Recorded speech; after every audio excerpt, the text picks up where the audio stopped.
Walter Jackson, author of Sporting the Right Attitude and a guest on radio shows around the country, has been inspiring diversified audiences for 16 years as a speaker and trainer. He'll show you how to rise above anger, obstacles, and your past for success. Walter shares his captivating stories overcoming a fateful car accident that left him in a coma and growing up in a low-income, violent home. Everyone can relate to his powerful message that will have audiences laughing, crying, howling, and most of all, inspired. It's a pleasure to have this opportunity to talk to each and every one of you. Overcoming the silent enemy, your hidden anger. Here's what I know about this thing called anger. Having conducted many workshops and having grew up in a housing project and a father who was always angry about every little thing, he took his frustrations out on my mother. And he took these frustrations out on her, and it seemed like he was either unaware or unconcerned about the emotional scars that it would leave on my brother, my sister, and myself. Here's what I know about this thing called anger. If you're not in touch with your purpose, and you're not living your dream, and you're not every day working toward discovering and helping those talents and gifts unfold, that anger will own you. It will control your every action. How many of you have learned to swallow your angry feelings because it wasn't nice or polite nor acceptable for you to be angry? And by hiding those feelings, you built up layer and layer of anger that has turned into resentment. You notice how you begin to criticize everyone around you, family members, friends, even strangers. The smallest little thing seems to just set you right off, right? Example, don't you talk to me like that. Who do you think you are? You know, I've had about as much as I'm going to take from you today. Sound familiar?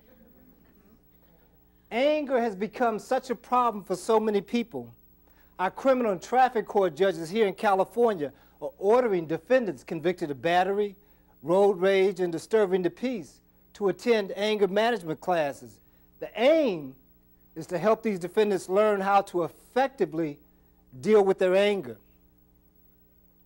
Our kids, adults, politicians, business people, even our religious leaders from every ethnic group are lashing out.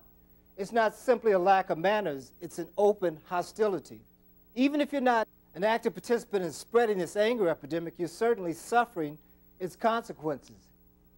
The road rage that we experience, especially here in this city, the city of Los Angeles, right? Some driver cut you off on the freeway, and you're angry because he cut right in front of you. You had to brake real hard to prevent an accident, and he gives you the peace sign? Or part of it, to let you know he's number one, right? See?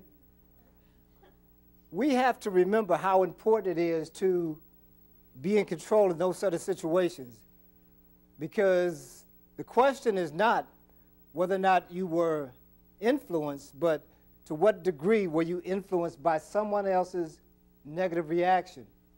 In order to get rid of our anger, I think that we need to acknowledge our anger. We need to forgive the past. This doesn't mean that we necessarily have to go to the person or persons that hurt us and say, I forgive you, let's be friends. If there have been destructive people in your life, a parent who abused you, a brother or sister who hurt you, a friend who betrayed you, you may be much better off just writing that person a letter. You don't have to mail it, but getting those feelings out can help you develop a more positive attitude about yourself, about your past, and about your goals. The most important thing is to clear your mind of those negative emotions such as anger, bitterness, and resentment. And if you choose not to let go of your anger, you become like the elephant being trained for the circus. The elephant is held in place by this massive chain that is firmly attached to the sturdy tree. And he spends the first few days, even weeks, tugging and tugging on this chain, trying to get free. But that chain and that tree prevent it from doing so. Later, that chain is replaced with a smaller, lighter chain. That tree is replaced with a small stake. And that elephant could, with a single flick of his trunk, break free. But he doesn't know it. He has learned that chain means bondage, and it's useless to fight it. His will has been destroyed, his mind broken. He is completely imprisoned by that puny chain, even though he has all the power he needs to break free. My point is this: you have all the power you need to break your chain of anger and to set yourself free when you make a conscious commitment to do so and stay with it. And when you finally do, those talents, abilities, and dreams that have been hidden by your anger can begin to unfold. So I encourage you to trust yourself, to let go, to go in search of your real purpose, what you were put here on earth to do. Call it your mission, call it God's will, but whatever you call it, if you want to shape a better tomorrow, then you must get free of your anger. And remember, tomorrow is a new day. Thank you.